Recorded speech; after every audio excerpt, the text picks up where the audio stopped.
Iran के साबिक speaker parliament Ghulam Ali Haddad Adil Bharat दौरे पर हैं। भारत और ईरान के साझा रिश्तों पर बातचीत करते हुए उन्होंने कहा कि मैं 50 साल पहले से भारत के सफ़र को लेकर दिलचस्पी रखता हूं।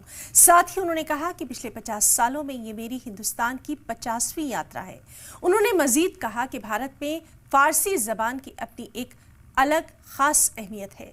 इस दौरान उन्होंने बताया कि हिंदुस्तान के कई मिनिस्टर्स से वो अपने दौरे के दौरान मुलाकात करेंगे। फ़ारसी लैंग्वेज को लेकर उन्होंने कहा कि फ़ारसी को लेकर भारत में और बेहतर तरीके से काम किया जा सकता है।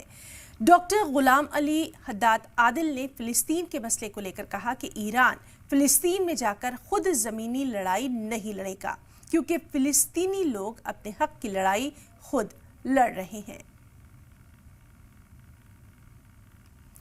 तो ईरान के साबिक speaker of parliament Ghulam Ali Haddad Bharat दौरे पर हैं और ईरानी कल्चर सेंटर दिल्ली में भारत और ईरान के साझा रिश्तों पर बातचीत करते हुए उन्होंने कहा कि मैं 50 साल पहले से भारत के सफ़र को लेकर बेहद दिलचस्पी रखता हूं। उन्होंने एक और दिलचस्प बात बताई कि पिछले 50 वर्षों से मेरी ये हिंदुस्तान की 50वीं यात्रा है।